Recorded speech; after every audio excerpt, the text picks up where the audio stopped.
자, 반갑습니다.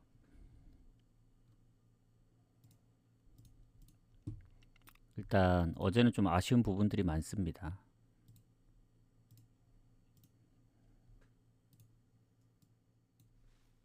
그게 무슨 얘기냐면 제가 일단 어제 너무 갈 게 없어서 그 챔스 에스턴하고 PSV를 오버를 봤잖아요.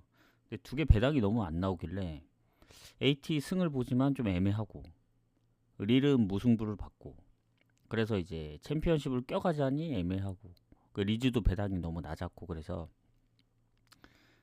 아챔의 챔스의 챔피언십에 막 섞어갔단 말이죠. 근데 결국 포츠머스가 지는 바람에 어제 또 그냥 처음대로 갔으면 적중했을 텐데 그 부분이 좀 아쉽습니다. 2.5배라도 요새 2.5배에 뭔가 있는 것 같아요. 저번에도 2.5배 배당 났다고 뭐 하나 그때 아침 껴갔더니 그 알사드 언던가 그렇게 부러지고 그래서 오늘은 그냥 처음 생각 그냥 바로 가보도록 하겠습니다. 그래서 어 일단 오늘 16경기 오늘 뭐 시드니하고 전북 경기는 건너뛰었고 유로파 컨퍼런스 가보도록 하겠습니다. 어, 자 세르브리하고 이제 야기엘로 이게 이름이 살짝 틀렸는데 경기 가보도록 하겠습니다. 추천 한 번씩 부탁드리고 자 일단은 지금 야기엘로가 3대 0으로 이겼단 말이죠.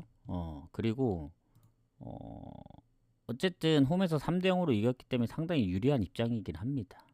근데 세르브리 입장에서도 뭐 홈이라서 그나마 예전에 올림피아 루벨라는 4대 1로 이긴 적도 있고 해볼만 할 수도 있는데 너무 상황이 안 좋아요. 0대 3이라는 큰 점수차. 그리고 지난번 퇴장 이후에 3골을 먹혔거든요. 퇴장까지 있습니다. 뭐 그에 반면에 이제 폴란드 팀 요새 리그에서도 성적이 괜찮고 나름 웬만해선 올라가지 않을까 해요. 최근에 야기엘로가 홈 원정 다 이제 3골씩 막 집어넣고 있어서 예전에 NK 첼레하고 할 때도 3대 3으로 비겼었고 그래서 이거는 웬만하면 그냥 뭐 야기엘로가 올라가는 그림으로 봐야 되는데 이게 이기는 거는 또 다른 느낌입니다. 또 승패를 예측하면은 어제도 뭐 AT가 이겼지만 결국에 레알이 올라간 것처럼 뭐 아스날도 그랬고 그래서 아스날도 배당 대비 별로여서 이제 오버를 봤던 거고 세르브리도 마찬가지로 홈이라서 나름 뭐 홈이 나쁘지 않기 때문에 요거는 뭔가 언더 가기도 좀 애매하고 일단 세르브리 쪽이 퇴장이 한 명 있거든요. 그리고 공격에 이제 결장도 있고 그래서 그에 반면에 야기엘로는 미드필더랑 공격은 거의 결장이 없거든요. 수비 쪽에만 좀 한두 명? 그것도 뭐 아주 최근으로 따지면 한 명 정도? 그래서 결장 부분도 야기엘로가 좋기 때문에 이거는 야기엘로 프렌을 보고 싶지만 세르브리의 홈이라서 이거 참 애매합니다 이게. 이거 어떻게 해야 되냐? 흐름은 야기엘로인데 3대 0이란 스코어 때문에 이걸 뒤집기는 상당히 좀 힘들어 보인단 말이죠. 무승부 가자니 또 애매하고 배당은 지금 세르브리 쪽으로 좀 빠지는데 이거 그래도 홈팀 승 봐야 되지 않을까요?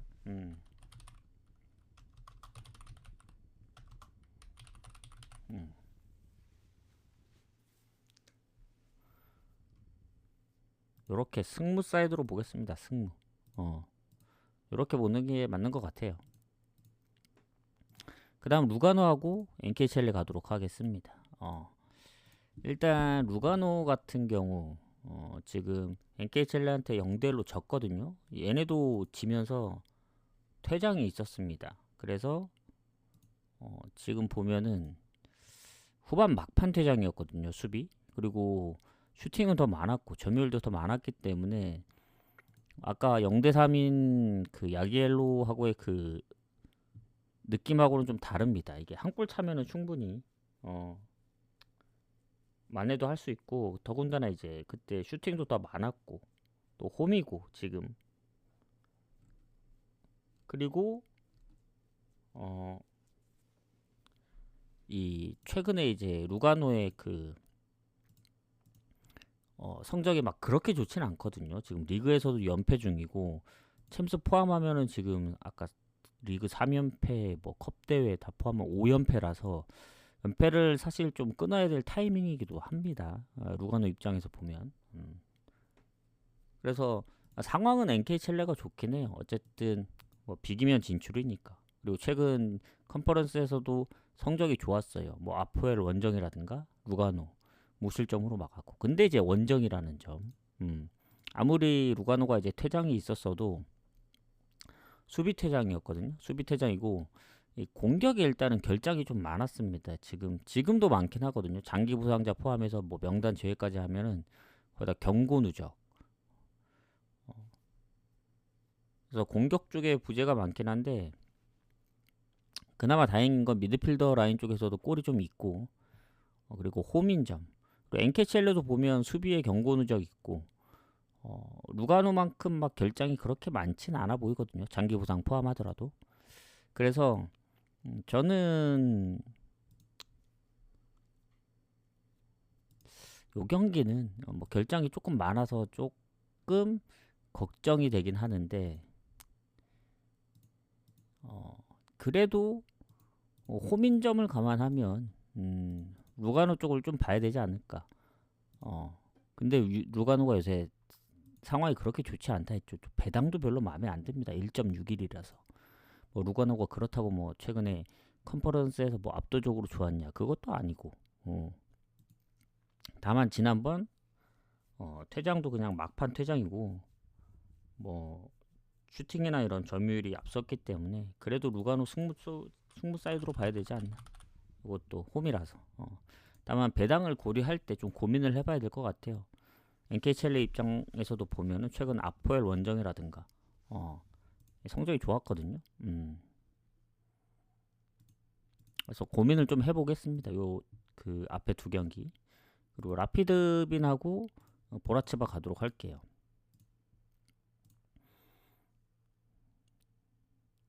자, 일단은 1차전 비겼죠. 1대1로. 원정 가서 비기고 왔습니다. 보라츠바 원정 가서 비기고 왔고, 예, 보라츠바가 극장 PK골로 이제 비겼는데 슈팅 점유율은 거의 비슷했어요. 큰 차이가 안 났고, 라피드빈이 예, 얘네도 최근에 보면 리그에서 성적이 그닥 좋진 않습니다. 이긴 적이 많이 없어요. 그리고 컨퍼런스에서도 보면은 뭐 나쁘진 않는데, 코펜하겐을 홈에서 3대 0으로 이겼고, 그리고 보라츠바 같은 경우에는 얘네는 리그에서 성적이 좋습니다. 보스니아 팀인데, 근데 얘네도 컨퍼런스 보면 약간 비슷해요. 라피드 빈하고 패배가 많은 건 아닌데 무가 좀 있습니다. 그래서 최근 올림피아 르블라나전까지 하면 연속적으로 비기고 있고, 특히 원정에서의 득점력이 좀 의심스럽다. 약간 이런 느낌. 그래서 요 경기도 비길 가능성이 좀 높다고 봐요. 앞에 경기들은 그래도 홈팀을 기준으로 승부를 봤는데 1차전 비긴 것도 있고, 둘 다 막 아주 큰 부상 뭐 결장자가 많은 것도 아니고 그래서 지금 상황을 놓고 봤을 땐 저는 라피드빈이 뭐 코펜하겐도 3대 0으로 이기고, 뭐 예전에 어디냐 페트로크 원정 가서도 3대 0으로 이기고, 뭐 다 좋긴 한데 보라츠바가 그 정도로 뭐 물론 젬록한테 0대 3으로 치고 원정의 득점력이 살짝 의심스럽고, 그리고 라피드빈이 최근에 홈에서 코펜하겐을 3대 0으로 이길 정도면 당연히 이길 확률이 높다고는 보긴 하는데,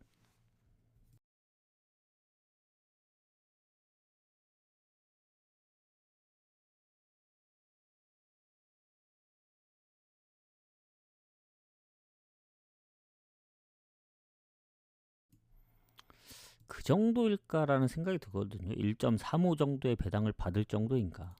좀 말이 안 됩니다. 저 배당은.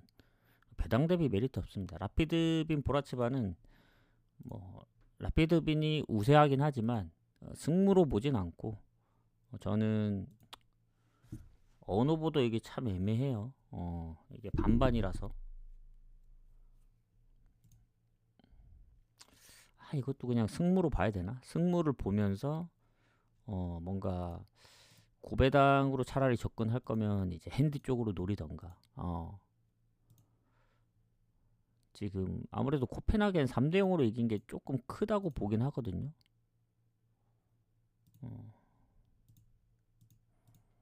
잠시만요. 이거는 어느 오버도 상당히 고민되는 그런 상황이라서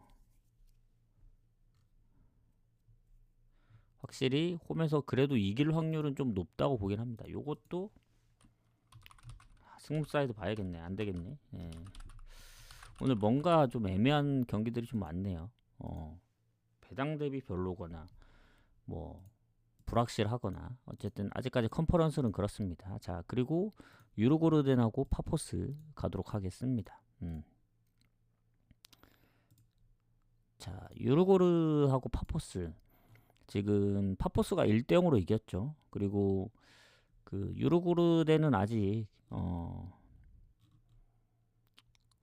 컵 대회만 하고 리그 시작을 안 했습니다. 근데 어쨌든 컵 대회 성적도 뭐 반반이고 그 파포스하고 이제 1대 0으로 졌기 때문에 뭐 점수 차가 많이 안 나잖아요. 그리고 뭐 지난번 파포스한테 뭐 점유율이나 이런 게 다 밀리긴 했어요. 슈팅도. 근데 홈이면 좀 해볼만 하지 않을까. 홈에서는 파나티나도 잡았고 레기아 바르샤바도 잡았었기 때문에 뭐 파포스가 키프로스 팀이라서 원정이 쉽지 않을 것 같긴 한데 얘네가 은근히 컨퍼런스에서 최근에 성적이 좋았거든요. 지금 뭐 꽤 오랫동안 안 지고 있는데 뭐 루가노 원정이라든가 오모니아 뭐 오모니아는 아마 같은 키프로스였던 것 같은데 최근에 유로고르덴까지 어쨌든 흐름 자체가 더 좋습니다. 파포스 FC가. 그래서 유로고르덴하고 그 비교했을 때 흐름은 좋으나 유로고르덴도 홈에서 성적이 좋고 지난번 또 졌기 때문에 저는 파포스 FC의 뭐 수비 쪽의 부상 회복 중인 선수 말고는 크게 결장이 많이 없긴 해요. 그리고 어쨌든 딱 하나 걸리는 거 그겁니다. 유로고르덴이 이제 리그 경기를 시작 안 해서 선발이 아직 좀 덜 맞는 게 아닌가.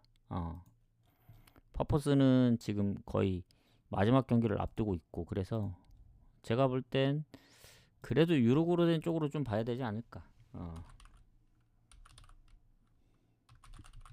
요것도 승무 사이드에서 좀 고민을 해보겠습니다.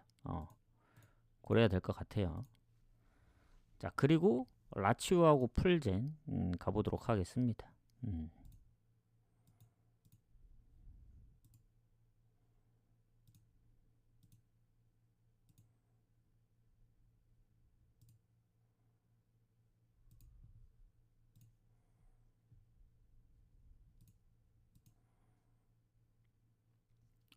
자, 이제 유로파로 넘어가서 라치오 풀젠.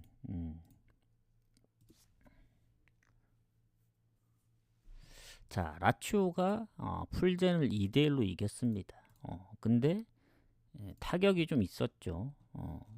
왜냐하면 퇴장이 2명이나 있습니다. 수비랑 이제 미드필더.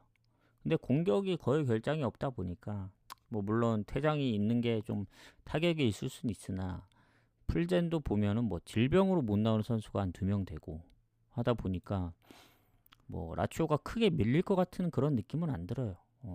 그리고 어쨌든 퇴장 이후에 막판에 극장골로 이겼기 때문에 그것도 상당히 좀 유리한 입장이라고 보여집니다. 비겼으면 좀 애매했는데.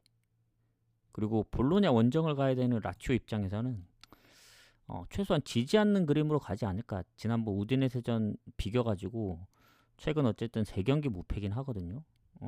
그리고 홈에서는 여전히 잘합니다. 라치오 잘 안 지긴 해요. 그리고 빅토리아 풀젠이 지난번 그래도 홈에서 좀 해줬어야 했는데 뭐 극장골로 진 게 좀 아쉽고 원정에서는 사실 조금 홈보다는 그렇게 믿음이 안 가거든요. 그래서 어, 제가 볼 때는 빅토리아 풀잼보다는 라치오 쪽을 봐야 되지 않나. 근데 라치오가 다음 경기 일정도 있고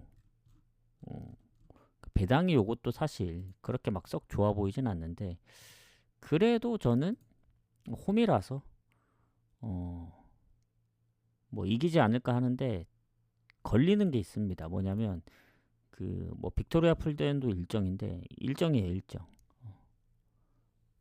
가장 최근 경기가 11일 날 홈에서 했기 때문에 불과 며칠 안 됐습니다. 그래서 요것도 오늘 뭐 승무가 왜 이렇게 많냐?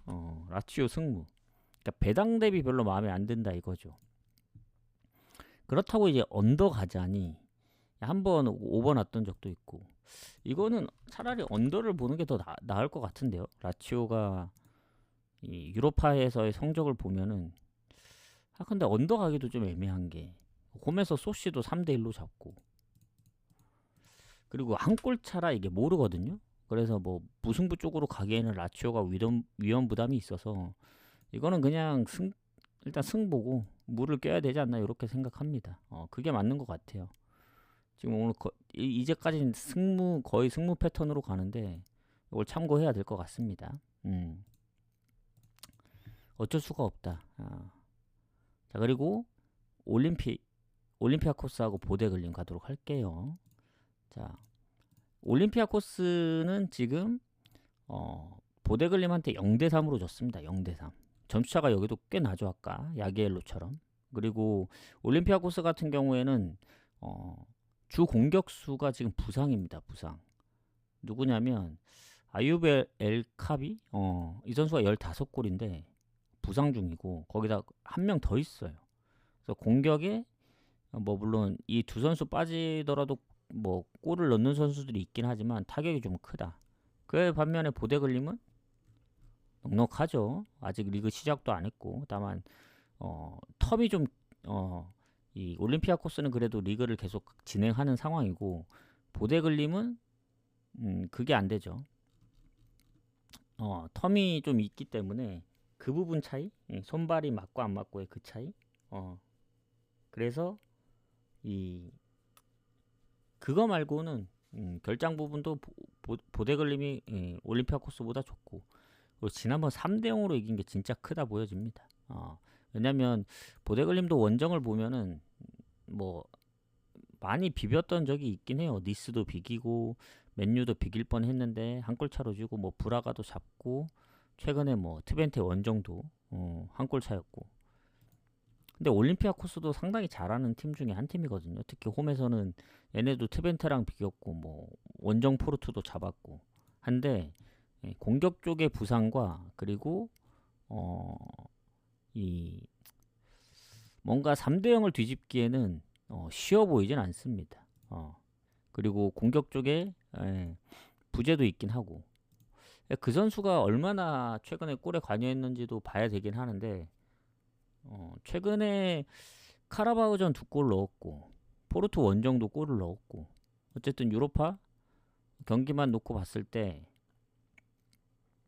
최근에 보데글림전 골을 못 넣었기 때문에 가장 유로파 경기에 그 영향을 끼친 거죠. 그래서 그 부분까지 생각을 한다면 이게 배당 대비 뭐 썩 좋아 보이는 건 아닌데 이것도 어쨌든 오늘 대체적으로 보면 이기긴 이기되 올라가는 팀은 1차전에 이겼던 팀들이 올라갈 확률이 커요. 만약 예를 들면 올림피아코스가 뭐 3점을 극복 못해서 1대0이 됐든 뭐 2대1이 됐든 2대0이 됐든 이기지만 올라가는 건 보데글림이다. 약간 이렇게 보여집니다.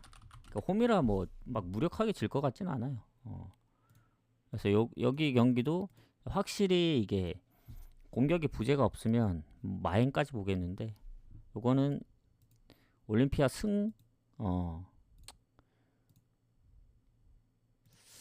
이것도 어쨌든 승무 사이드로 봐야 되지 않나. 근데 보데글림이 왜 승만 안 보고 무를 보느냐. 보데글림이 그동안 쉽게 안 졌거든요. 그래서 공격의 부재도 있고 뭐 골이 빨리 안 나면 그냥 그 상태로 끝날 수도 있다는 생각이 들어서 그렇게 보겠습니다.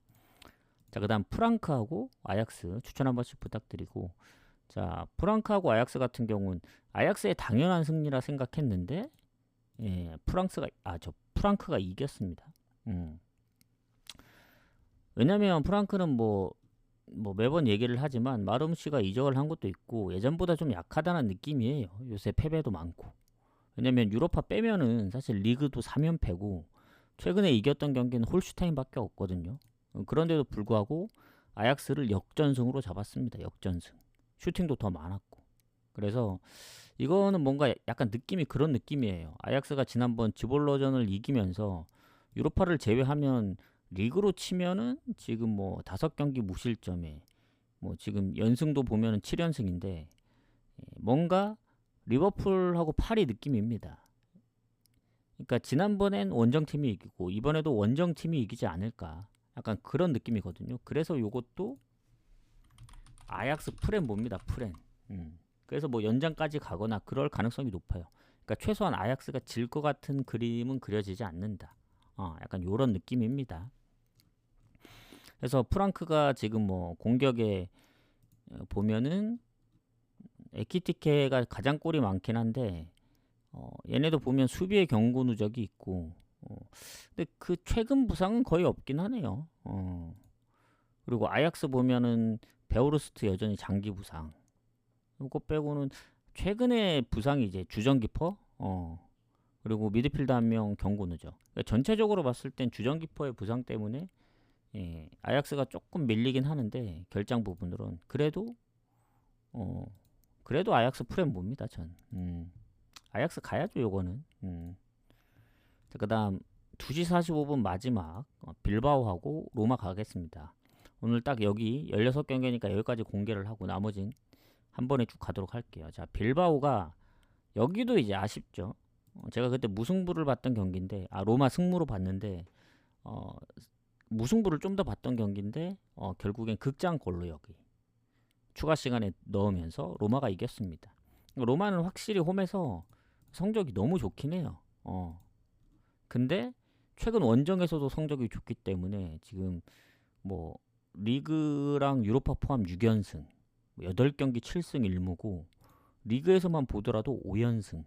요새 실점이 적습니다. 로마가. 그래서 빌바오가 최근에 마요르카전 비긴 것도 있고 좀 아쉽긴 한데 이거 그래도 빌바오 홈인데 이 빌바오 사이드 볼 수밖에 없습니다. 왜냐면 로마가 아무리 잘한다고는 하지만 빌바오도 홈에서는 좀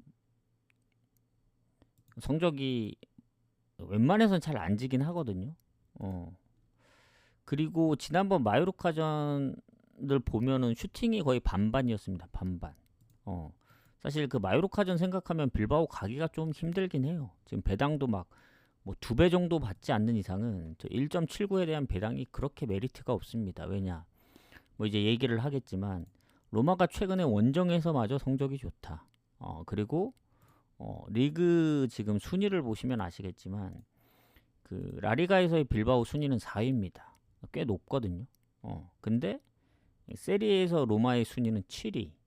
뭐 생각보다 그렇게 높진 않아요. 그래서 뭐 아무리 올라가도 한 4위를 하느냐, 4위를 넘볼 수 있느냐 그 정도라서 오히려 챔스 뭐 로마가 지금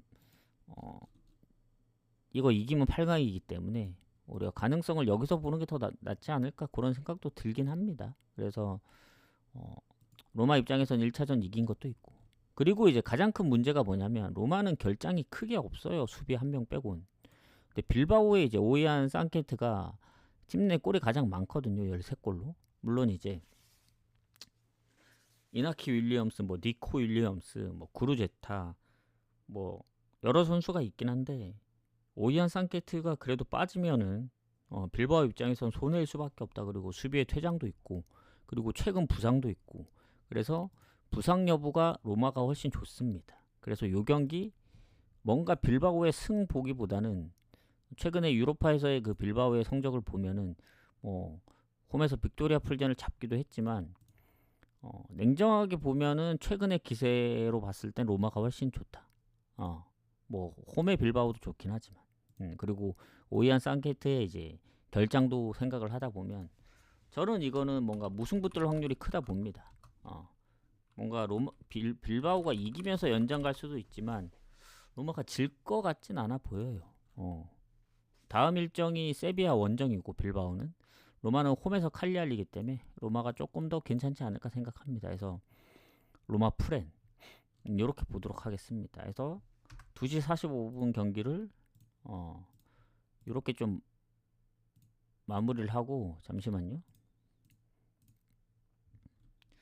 그리고 나머지 경기를 한 번에 쭉 이어가도록 하겠습니다. 추천 한 번씩 부탁. 그리고 요게 잘못됐네. 31회 차인데 어제부터 잘못 표시를 한 것 같아요. 자, 좀 빠르게 이어가도록 하겠습니다. 자, 비토리 SC하고 그 레알 베티스의 경기인데 일단 비토리 SC가 베티스랑 비겼습니다. 지난번 하나 뜰린 게 요거였거든요. 베티스가 홈에서 비기는 바람에. 왜냐면 홈에서는 엄청 강했던 베티스인데 이걸 비길 줄을 몰랐다. 그리고 뭐 원정에서도 못하는 게 아닙니다. 헨트도 3대 0으로 잡았던 베티스고 하기 때문에 다만 아쉬운 게 이기고 있다가 이제 계속 리드하다가 계속 따라잡히는 골을 먹혔고 슈팅도 좀 더 많았기 때문에 그 부분이 아쉬운데 왜냐 원정을 떠나야 되잖아. 어쨌든 포르투갈 원정. 그리고 이 비토리아 SC가 그렇게 못하는 팀이 아니에요. 피오렌티나랑 홈에서도 비겼던 팀이라 이게 베티스 입장에서는 좀 빡셀 거라 보여집니다. 이 경기. 그리고 베티스 일정이 다음 또 원정도 가야 되고 비토리아는 다음 리그 경기 홈이고 해서 요 경기 같은 경우에는 비토리아가 은근히 또 최근에 컨퍼런스에서 무가 많았기 때문에 베티스도 뭐 좋긴 하나 지난번 비겼던 거 생각하면 이 경기도 뭔가 연장까지 갈 가능성이 있다 보여집니다. 뭐 결장에서 크게 이제 뭐 달라지지 않는 이상 보면은 비토리 SC는 거의 결장이 없습니다. 그에 반면에 베티스는 지금 보면은 미드필더에 여전히 이제 장기 부상자들 있고 최근에 이제 아르헨티나 선수 경고 누적 공격에 얘가 누구였더라? 잠깐만요. 18번인데 맞나? 어쨌든 이 전체적으로 봤을 때는 뭐 원정이고 좀 불리할 수밖에 없다. 그래서 요거는 그냥 무 찍고 넘어가는 게 가장 좋을 것 같아요. 그렇다고 베티스가 또 그렇게 쉽게 지는 팀은 아닙니다. 요새 보면은 패배가 많이 없거든요. 그래서 무 찍고 넘어가는 게 가장 좋다고 보여집니다. 자, 그다음 피오렌티나하고 파나티나 경기 가도록 하겠습니다. 자, 피오렌티나 같은 경우에는 얘네도 이게 예전만큼 좋아 보이진 않는데 일단 파나티나 원정에서 2대 3으로 졌습니다. 요새 피오렌티나 원정 보면은 되게 안 좋거든요. 뭐 라치오 한번 이긴 것 빼고는 최근에 이긴 적이 없어요. 지금 4연패 중이고 물론 상대가 좀 강팀이 좀 많았던 것도 있어요. 뭐 유벤, 인테르, 뭐 나폴리. 근데 어쨌든 파나티나 정도는 잡아줬어야 했다. 왜냐면 피오렌티나가 지금 아시겠지만 순위가 8위거든요. 물론 로마하고 1점 차라 뭐 약간 4, 5위 쪽을 노려도 되긴 하는데 이 피오렌티나가 다음 경기가 또 유벤투스, 그 다음 경기 아탈란타, 그 다음 경기 AC 밀란 일정이 좀 빡셉니다. 다만 이제 A매치 기간 한 2주 동안 텀이 있긴 한데 어쨌든 파나티나가 뭐 못한다고 볼 수는 없는데 그 정도의 팀은 좀 잡아줘야 했다. 요런 생각입니다. 왜냐면 피오렌티나가 앞서다가 또 역전당한 게 아니고 두 골 먼저 내줬거든요. 따라 붙었다가 결국엔 3골 내주고 졌는데 점유율이나 슈팅이 거의 비슷했어요. 피오렌티나가.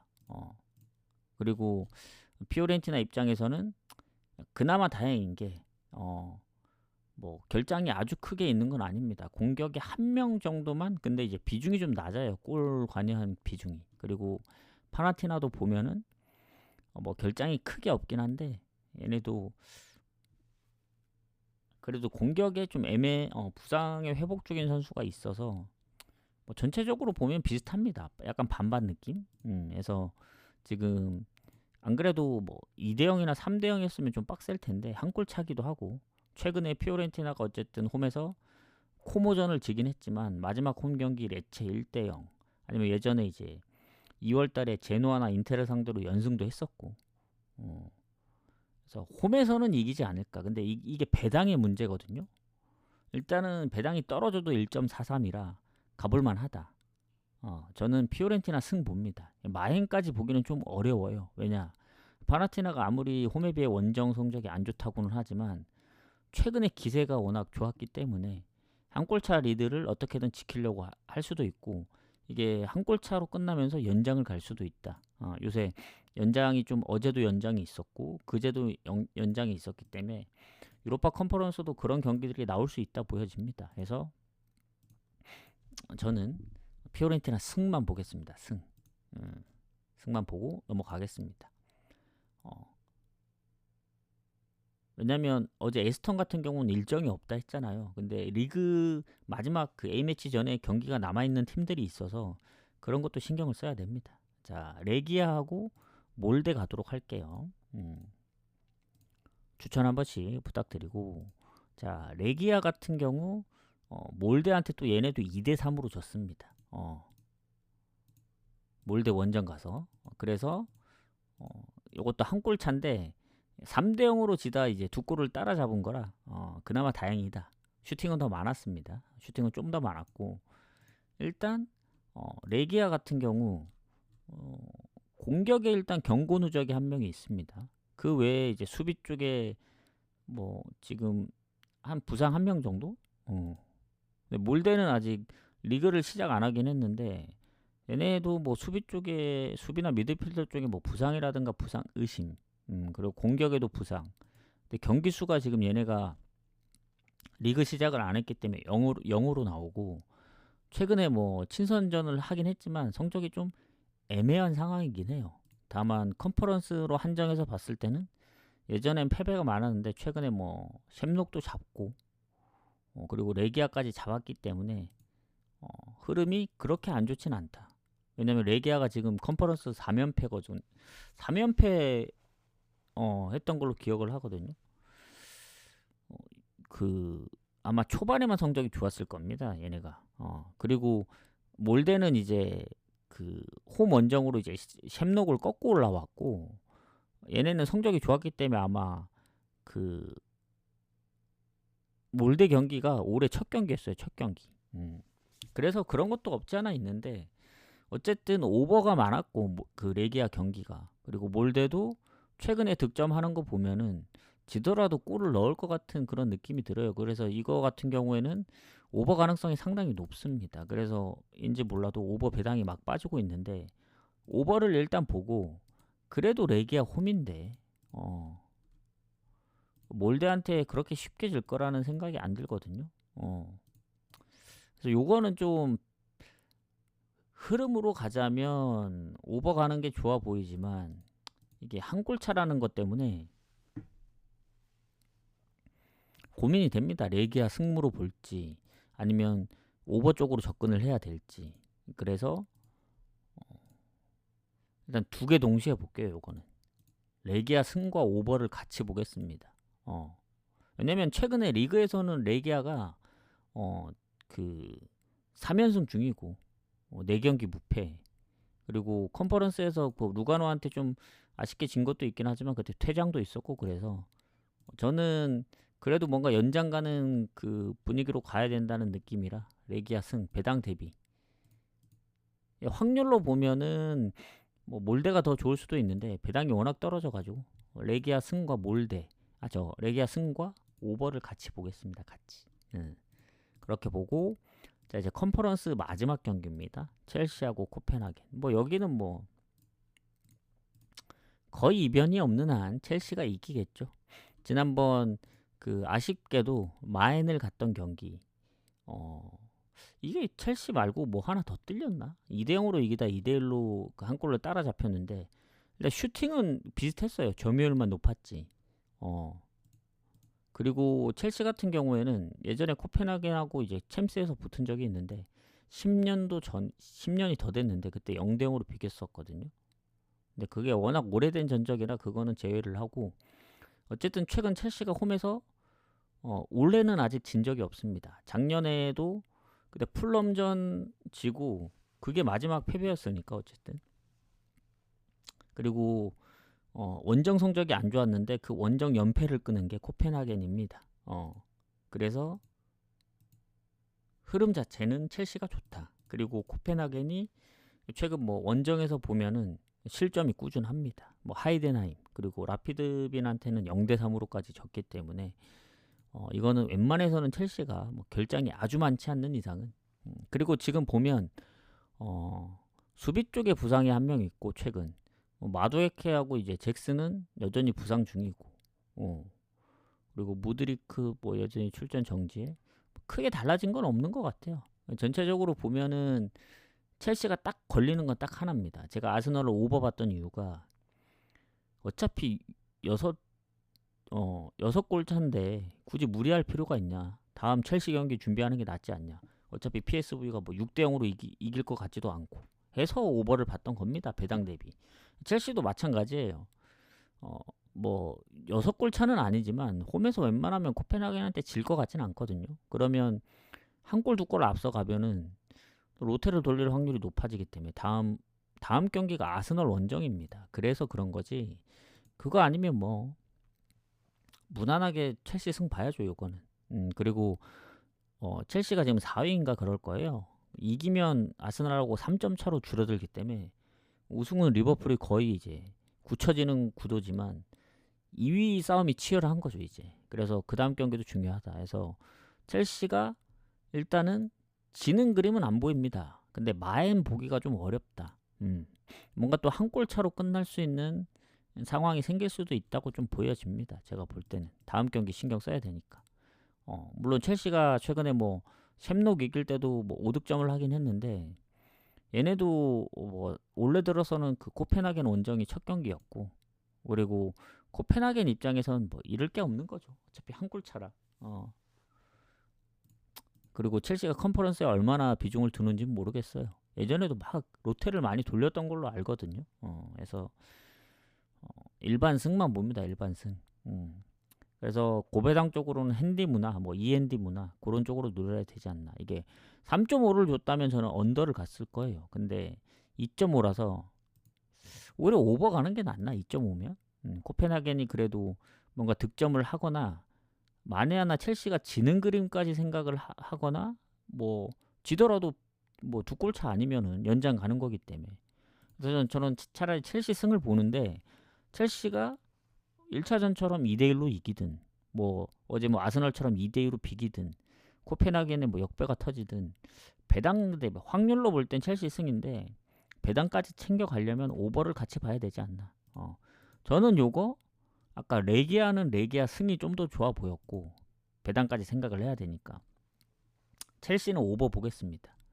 뭐 2대0으로 끝나면 뭐 다 물 건너가지만 코펜하겐 한 골만 넣어주길 바라보면서 오버 봅니다. 오버. 자 그다음 이제 이 유로파로 넘어가서 토트넘 알크마르 그때 뭐지 그 뉴스를 그 스포츠 그 뉴스를 보니까 뭐 무슨 AI 뭐냐 분석 AI 분석이었나 아무튼 뭐 그 분석했을 때 뭐 토트넘이 우승한다 뭐 그런 얘기가 있던데 일단 1차전을 졌잖아요. 원정 가서 그리고 토트넘이 또 한 번은 이겼었습니다. 그 작년에 10월에 한 번 붙었었는데 그때 1대0으로 이겼었는데 지난번 원정에서 점유율은 많았지만 슈팅이 밀렸고 그리고 최근 토트넘이 본머스랑 비겼잖아요. 그때 후반 막판에 기세는 좋았습니다. 기세는 좋았는데 어쨌든 전체적으로 최근 3경기 승리 없고 그리고 유로파의 한정으로 보면 유로파 성적이 좋았었는데 다음 일정도 생각을 해야 됩니다. 토트넘이 풀럼 원정을 가야 돼서 그것도 생각을 안 할 수 없고 다만 이 홈이라는 점 최근에 맨시티한테 지긴 했지만 그 전에 연승 중이기도 했고 그리고 알크마르가 지금 LADBC에서 뭐 순위가 뭐 아주 높거나 아주 낮지도 않아요. 딱 6위. 거의 트벤테하고 위트레흐트는 조금 두 경기 차이니까 트벤테가 딱 한 경기 차이라 그 정도의 그 차이긴 한데 이 토트넘 입장에서 보면은 이미 리그 순위가 위로 올라갈 수 없는 구조예요. 이미 뭐 7위, 8위권하고도 지금 승점이 10점 이상 차이 나기 때문에 여기에 제가 볼 땐 여기에 승부 걸어야 된다 봅니다. 유로파 우승해야 뭐 그 챔스 쪽으로 넘어갈 수 있는 확률이 있기 때문에 저는 다음 경기고 뭐고 간에 일단 여기 올인 쳐야 된다 보거든요. 한 골 차기 때문에. 그리고 알크마르가 최근에 리그에서도 보면은 원정에 실점이 좀 있었어요. 헤라클레스전 2실점, 헤이렌베인 3실점, 그리고 갈라타 원정도 2실점. 그래서 원정의 알크마르는 불안해요. 예전에 페렌체 바로시한테도 4실점까지 했기 때문에 루도고레츠. 그러니까 토트넘 정도면 페렌체 바로시 루도고레츠보다는 잘하잖아요. 그래서 요 경기는 토트넘 승 봅니다. 만약에 뭐 또 난타전 끝에 뭐 2대2 뭐 그런 다득점 무승부까지 본다면 오버 가세요. 오버. 요거 토트넘 승에 오버 보는데 저는 오히려 요거를 한번 마인을 노려보겠습니다. 토트넘 승의 마인. 왜냐면 뭔가 토트넘이 이길 것 같은 그런 느낌이 들어요. 지난번 본머스 경기 보니까 손흥민이 뭐 PK 넣은 것도 있고 약간 뭐 분위기가 그래도 나쁘지 않았다 해서 토트넘 승의 마인까지 보는 입장이라 저는 오버를 좀 제외를 하고 그냥 승마인만 보도록 하겠습니다. 사실 냉정하게 보면은 한 골차 승부일 가능성이 높은데 뭔가 느낌은 그냥 마인을 가보고 싶다 이 정도입니다. 자, 그다음 맨유하고 소시 가도록 할게요. 자, 여기도 지난번에 또 비겨가지고 그리고 결장자를 안 봤거든요. 토트넘 알크마르. 일단은 벤탄쿠르가 경고 누적이고 여전히 티모 베르너 히살리숑 그리고 클루스에스키 뭐 별다른 크게 달라지는 상황이 없네요. 근데 이제 알크마르 쪽도 부상이 좀 많아요. 장기 부상자들 공격에 한 2명 있죠. 그리고 최근에 부상도 있죠. 그래서 수비 쪽에도 부상이 있기 때문에 오히려 토트넘이 살짝 야구세입니다. 야구세. 야구세기 때문에 그런 부분도 참고를 하시고 자, 맨유 소시로 가서 여기도 1차전을 비겼습니다. 맨유가 소시 원정을 가서. 그리고 맨유도 아시겠지만 순위가 14위예요. 얘네도 여기에 사활을 걸어야 됩니다. 최근에 패배가 없는 게 좋긴 하지만 1승 3무로 3연속 무승부 중 여기도 무가 너무 많아요. 여기도 무가 너무 많다. 무슨 얘기인지 아시죠? 아스날까지 비겼지만 그리고 소시도 보면은 리그에서 얘네도 순위가 그렇게 좋지 않아요. 11위. 그래서 얘네도 뭐 유로파의 성적을 놓고 보면은 괜찮습니다. 최근에. 그래서 뭐 맨유의 배당을 보면은 1.73 뭐 좋아 보일 수는 있으나 그 정도로까지 막 좋아 보이진 않는다. 그리고 이 유로파에서의 그 맨유 물론 나쁘진 않지만 최근에 무가 너무 많고 아직도 맨유는 한 골차 승부도 많고 뭔가 시원하게 이긴 경기들이 거의 없어요. 그래서 최근에 기세로 봤을 땐 소시가 지금 4경기째 승리 없거든요. 그리고 득점도 1득점 이상 못하고 그나마 이제 소시가 커버했던 건 홈에서 그래도 득점이 좀 많았어서 그런데 원정이면 살짝 불안합니다. 그리고 지난번 홈에서 세비야한테까지 졌기 때문에 여러모로 상황이 안 좋아요. 소시 입장도 보면. 근데 뭐 맨유도 부상이 아예 없는 게 아니고 특히 수비 쪽에 부상이 좀 있잖아요. 그리고 소시는 그에 반면에 크게 부상이 거의 많이 없습니다. 그러니까 부상으로 보면 소시가 조금 더 괜찮지 않나. 그래서 요 경기는 맨유 승부 사이드로 보되 언더를 좀 봐야 되지 않을까 생각합니다. 배당은 뭐 핸디무랑 소시 프렌이 빠지는데 무승부 유력하다 봐요 저는. 그래서 언더도 사실 배당이 그렇게 높지 않아서 다득점 무승부 나올 수도 있습니다. 아니면 어느 한쪽이 다득점 하면서 이제 2대1로 끝날 수 있어서 고배당 차원으로만 접근해야 된다. 이거 무승부 봅니다. 무승부. 무 보고 넘어가겠습니다. 뭐 맨유가 홈이라 살짝 더 유리할 수 있다고 보여지는데 뭔가 연장 갈 것 같은 그런 느낌. 지난번 입스위치전도 겨우 이겼잖아요. 겨우. 자, 리옹하고 부쿠레슈티 가도록 하겠습니다. 자, 추천 한 번씩 부탁드리고, 자, 리옹 같은 경우 지난번에 3대1로 이겼기 때문에 아주 널널하다. 그리고 결장도 거의 없고. 그에 반면에 이제 부쿠레슈티는 공격 쪽에 이제 장기 부상부터 뭐 미드필더도 있고, 그래서 결장 부분도 안 좋고. 그리고 리옹이 부쿠레슈티랑 뭐 예전에 챔스 아주 오래전에도 붙었었는데 진 적은 없어요. 4승 1무. 그리고 여러모로 다 좋긴 합니다. 그리고 리옹이 지금 리그왕에서 순위가 6위거든요. 니스하고 4점 차입니다. 4점. 그래서 뭐 파리는 워낙 점수차가 많기 때문에 안 되고 승점이. 그래도 뭐 해볼만한 그런 전적들이라 리그도 좀 신경을 써야 돼요. 그리고 지난번 니스 원정도 2대0으로 이겼기 때문에 최근 3연승입니다. 최근에 진 건 파리밖에 없어요. 원정에서는 이제 마르세유. 그만큼 리옹이 홈에서는 성적이 좋은데 루도고레츠나 페네르바체전 비겼던 것도 생각은 하긴 해야 됩니다. 최근 홈에서 1대1로 비겼었거든요. 유로파.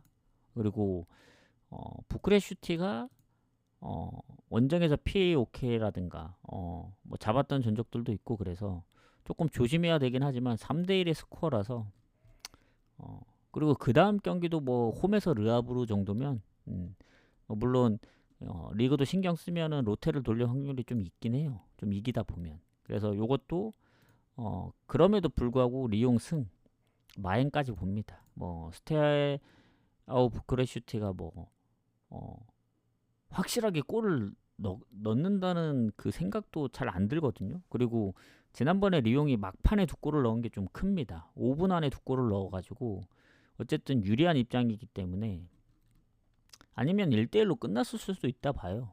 그러면 부케르슈티 입장에서는 해볼만 하다 보여지는데 한 골 차도 아니고 2골 차다. 이거 좀 빡셉니다. 어제 약간 에스턴 느낌이긴 해요. 에스턴도 1차전 3대1로 이겼기 때문에 상당히 좀 유리한 입장이었어가지고 저는 리옹 승의 마행까지 봅니다. 이거 배당은 원정으로 빠지는데 사실 2골 차면 그렇게 무리할 필요는 없거든요. 그래도 그렇게 봅니다. 자, 그 다음 마지막 경기 레인저스하고 페네르바체 경기 가도록 하겠습니다. 자, 레인저스하고 페네르바체 여기도 보면은 지금 레인저스가 원정에서 3대1로 이겼거든요. 아까 리옹처럼. 그래서 상당히 유리한 입장입니다. 왜냐하면 페네르바체가 보면은 저는 그래도 좀 멤버들이 좋잖아요. 보면은 뭐 에딘 제코, 타디치, 엔네시리, 생막시망, 그리고 이제 그 어쨌든 터키에서도 좀 하기 때문에 요새 무패 흐름도 꽤 길었고 최근에 진 게 레인저스입니다. 레인저스. 리그도 무패 흐름이 꽤 길었고 올해 들어서 첫 패배거든요. 특히 홈에서. 근데 이게 불안했던 게 뭐냐면 레인저스가 유로파에서 나름 뭐 맨유 원정도 골을 넣었었고 뭔가 불안해서 오버를 봤던 경기인데 그때 배당 대비도 그렇고 근데 결국에는 페네르바체가 이제 홈에서 지면서 결국엔 오버가 났죠. 3대1 스코어가 좀 큽니다. 2골 차라. 슈팅은 23대 8로 압도적으로 많았어요. 페네르바체가. 점유율도 그렇고. 그래서 이 경기 레인저스 홈이긴 한데 페네르바체 입장에서는 일단은 2골 차기 때문에 어쨌든 공격적으로 나갈 수밖에 없다. 그리고 그동안 이제 무패 흐름을 꽤 이어왔던 것도 레인저스한테 졌기 때문에 그리고 원정에서는 뭐 미트윌란 2대2, 안드레트 2대2 뭐 그런 상황들을 놓고 봤을 때 이 경기는 무조건 전 오버로 접근해야 된다 봅니다. 저번처럼 어디가 이겨도 뭐 골을 못 넣을 것 같진 않아요. 페네르바체가 이겨도 레인저스가 골을 넣을 것 같고 레인저스가 또 잡아도 페네르바체가 넣거나 아니면 또 다득점 무승부가 됐거나 그래서 오버 가장 유력하게 보고 승패는 뭐가 다 나올 수 있는데 저는 페네르바체가 이기면서 뭔가 올라가는 건 레인저스가 올라갈 것 같다. 뭔가 한 골 차로는 페네르바체가 이길 것 같거든요. 뭐 2대1, 뭐 3대2나. 근데 이미 2골 차를 앞서기 때문에 뭐 레인저스가 올라가지 않을까. 그런 느낌으로 좀 보도록 하겠습니다. 왜냐하면 지금 레인저스 결장이 거의 없거든요. 페네르바체는 이제 생막시망하고 그나마 이제 수비 쪽에 한 명 정도.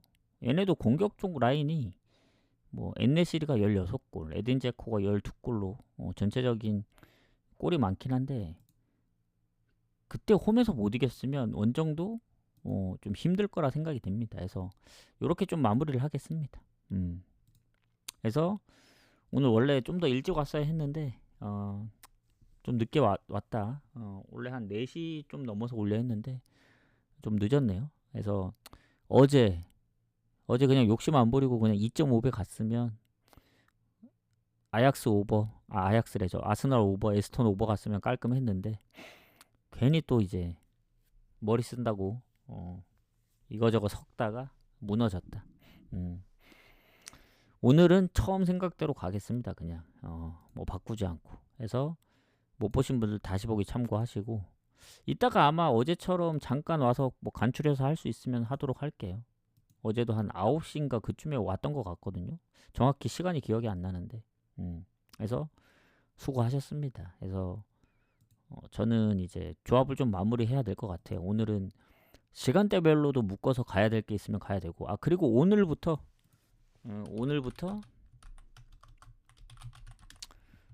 배트맨 구매 금액 달라집니다. 예전으로 돌아간다. 오프라인 온라인 동일합니다. 동일. 이 얘기는 뭐냐면 원래 한 회차에 5만원 밖에 안 됐잖아요. 그래서 지금 회차가 바뀌었기 때문에 아니면 어제 했던 사람들도 어제 만약에 5만원 풀로 다 했으면은 같은 회차기 때문에 오늘 구매를 못할 텐데 오늘부터 그 10만원 기준으로 넘어가기 때문에 어제 5만원 했어도 오늘 다시 5만원이 생깁니다. 어제 뭐 만원 했으면 오늘 9만원이 되는 거고 그렇게 보시면 돼요. 그래서 이제부터는 한 회차당 10만원이다. 오프라인하고 똑같다. 이렇게 보시면 됩니다. 자, 질문 있으신가요? 질문? 질문 없으시면 여기서 좀 마무리를 하도록 하겠습니다.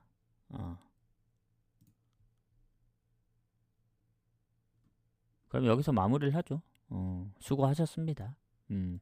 뭐 후원하시거나 이제 그거에 대해서 뭐 궁금하신 분들은 그 뭐 다시 보기라든가 웬만하면 다시 보기에 남기는 게 가장 좋긴 해요. 가장 좋긴 합니다. 그래서 나중에 뭐 쪽지를 남기셔도 되고 아무튼 그렇습니다. 마무리하도록 하겠습니다. 아이고 커피님 후원 감사합니다. 이거, 두 번에도 오나요 이게? 신기하네 이게. 후원 감사합니다. 오늘은 9시까지 마무리 아닙니다. 그거 뭐 이 시스템이 그런데 어쩔 수 없는 거죠. 그거는 오늘은